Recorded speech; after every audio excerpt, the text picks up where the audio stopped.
Hello, ಎಲ್ರಿಗೂ ನಮಸ್ಕಾರ. So ಇವತ್ತು ತುಪ್ಪ ಕಾಯಿಸೋದು ಹೇಗೆ ಅಂತ ತೋರಿಸ್ತಾ ಇದ್ದೀನಿ. ಸೊ ರೆಡಿಮೇಡ್ ತುಪ್ಪ ತರೋದಕ್ಕಿಂತ ಮನೆಯಲ್ಲೇ ಕಾಯಿಸೋದ್ರಿಂದ ಅದು ತುಂಬ ಹೆಲ್ದಿ ಅನಿಸುತ್ತೆ. ಸೊ ನಾನು ಮನೆಯಲ್ಲೇ ತುಪ್ಪ ಕಾಯಿಸೋದು. ಸೊ ಹೇಗೆ ತುಪ್ಪ ಕಾಯಿಸೋದು ಅಂತ ಇವತ್ತು ತೋರಿಸ್ತಾ ಇದ್ದೀನಿ, ಬನ್ನಿ ನೋಡೋಣ.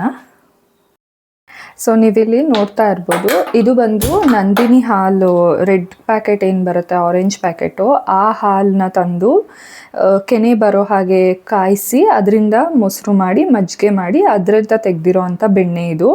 ಸೊ ಇದು ಆಲ್ಮೋಸ್ಟ್ ನಾನು ಒಂದೂವರೆ ತಿಂಗಳಿಂದ ಸ್ಟೋರ್ ಮಾಡಿರೋ ಅಂಥ ಬೆಣ್ಣೆ. ಸೊ ಇಷ್ಟು ಬೆಣ್ಣೆ ಆಗಿದೆ. ನಾನು ಇದನ್ನು ಇಲ್ಲಿ ಕಾಯೋದಕ್ಕೆ ಇಟ್ಟಿದ್ದೀನಿ. ಸೊ ಇದು ಕಂಪ್ಲೀಟ್ ಬೆಣ್ಣೆ ಕಾಯಬೇಕು. ಸೊ ಇದರಲ್ಲಿ ಸ್ವಲ್ಪ ನೊರೆ ಬರೋ ಥರ ಬೆಣ್ಣೆ ಫುಲ್ ಕಾಯುತ್ತೆ. ಸೊ ನಾನು ಅದನ್ನು ತೋರಿಸ್ತೀನಿ. ಸೊ ನಾನು ಮೀಡಿಯಮ್ ಫ್ಲೇಮಲ್ಲಿಟ್ಟು ಈ ಬೆಣ್ಣೆನ ಕರಗಿಸ್ತಾ ಇದ್ದೀನಿ. ಸೊ ಇದು ಕಂಪ್ಲೀಟ್ ಕರಗೋವರೆಗೂ ವೆಯ್ಟ್ ಮಾಡೋಣ.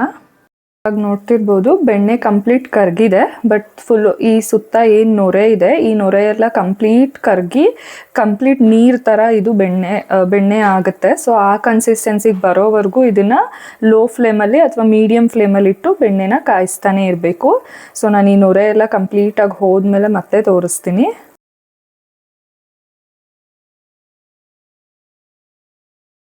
ಸೊ ಇವಾಗ ನೋಡಿ, ಸೈಡಲ್ಲಿ ಇದ್ದಿದ್ದು ದೊಡ್ಡ ಬಬಲ್ಸ್ ಎಲ್ಲ ಕಂಪ್ಲೀಟ್ ಕರಗಿ ಇವಾಗ ಅದು ತುಪ್ಪದ ಕನ್ಸಿಸ್ಟೆನ್ಸಿಗೆ ಬಂದಿದೆ.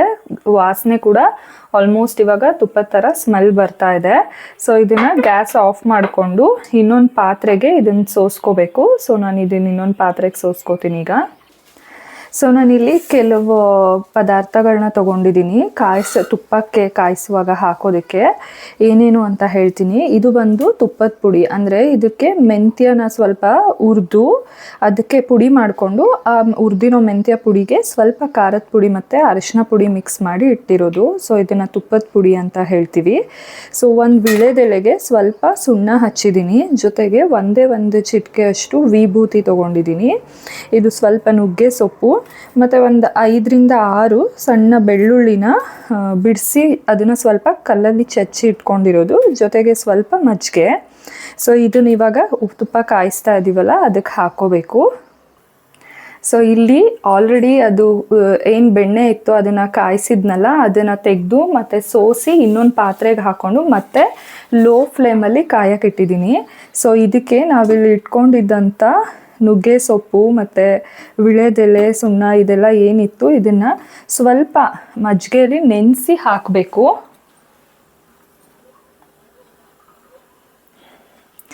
ಸ್ವಲ್ಪ ಹಾಕಿದ್ರೆ ಇದು ಸಿಡಿಯುತ್ತೆ. ಸೊ ನೋಡಿಕೊಂಡು ನಾನಿಲ್ಲಿ ನುಗ್ಗೆ ಸೊಪ್ಪು ಹಾಕ್ತಿದ್ದೀನಿ.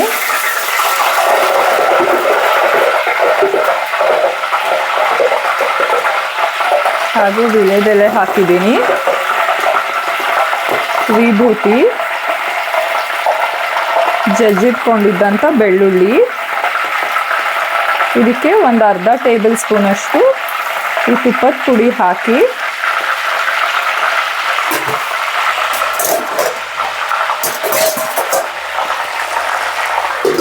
ಒಂದು ಲಿಡ್ನ ಕ್ಲೋಸ್ ಮಾಡ್ತಿದ್ದೀನಿ. ಯಾಕಂದರೆ ಬೆಳ್ಳುಳ್ಳಿ ಇವಾಗ ಫುಲ್ ಸಿಡಿಯುತ್ತೆ, ಅದು ಫುಲ್ ಅದಕ್ಕೆ ತಾಕಿದ್ಮೇಲೆ ಒಂದು 2 ಮಿನಿಟ್ಸ್ ಬಿಟ್ಟು ಇದನ್ನು ಗ್ಯಾಸ್ ಫ್ಲೇಮ್ನ ಆಫ್ ಮಾಡ್ಕೋಬೇಕು.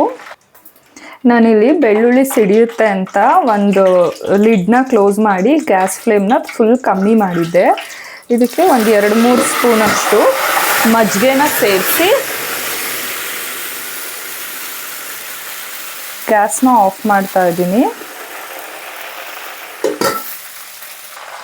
ಸೊ ಇವಾಗ ತುಪ್ಪ ರೆಡಿಯಾಗಿದೆ. ತುಂಬ ಘಮ್ ಅಂತ ಸ್ಮೆಲ್ ಕೂಡ ಬರ್ತಾ ಇದೆ.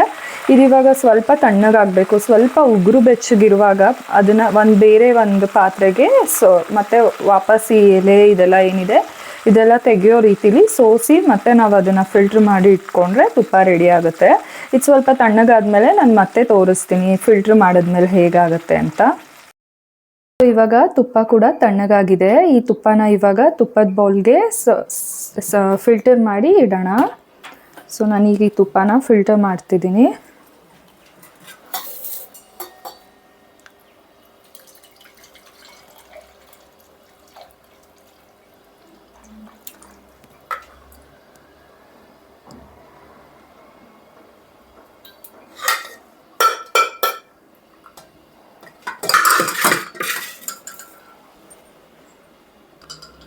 ಸೊ ಇವಾಗ ತುಪ್ಪ ಫಿಲ್ಟರ್ ಮಾಡಿದ್ಮೇಲೆ ನಮ್ಗೆ ಉಳಿದಿರೋ ಅಂಥ ಈ ಬೆಳ್ಳುಳ್ಳಿ ಮತ್ತು ಈ ವಿಳೆದೆಲೆ ಇದೇನಿದೆ, ಸೊ ನೀವು ನನ್ನ ಹಳೆಯ ಯೂಟ್ಯೂಬ್ ವಿಡಿಯೋಸ್ ನೋಡಿದರೆ ನಿಮ್ಗೆ ಅದರಲ್ಲಿ ಒಂದು ಸಾಂಬಾರು ಸಿಗುತ್ತೆ, ಮಜ್ಜಿಗೆ ಸಾಂಬಾರು ಅಂತ. ಸೊ ಆ ಸಾಂಬಾರು ಮಾಡುವಾಗ ಒಗ್ಗರಣೆಗೆ ಹಾಕಿದ್ರೆ ಇದು ತುಂಬ ಟೇಸ್ಟ್ ಇರುತ್ತೆ.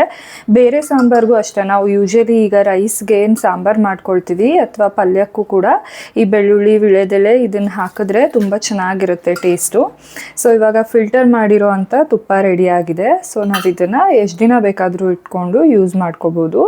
ಸೊ ನೀವು ಒಂದ್ಸರಿ ಈ ಥರ ತುಪ್ಪ ಕಾಯಿಸಿ ನೋಡಿ. ನೀವೇನಾದರೂ ಬೇರೆ ಈ ತುಪ್ಪಕ್ಕೆ ಇಂಗ್ರೀಡಿಯೆಂಟ್ಸ್ ಹಾಕೋದಾದರೆ ಕಮೆಂಟ್ ಮಾಡಿ ತಿಳಿಸಿ. ನೆಕ್ಸ್ಟ್ ಟೈಮ್ ನಾನು ಕೂಡ ಹಾಗೆ ಟ್ರೈ ಮಾಡ್ತೀನಿ. ಇನ್ನೊಂದು ವಿಡಿಯೋ ಜೊತೆ ಮತ್ತೆ ಸಿಗ್ತೀನಿ. ಅಲ್ಲಿವರೆಗೂ ಥ್ಯಾಂಕ್ ಯು. Bye bye.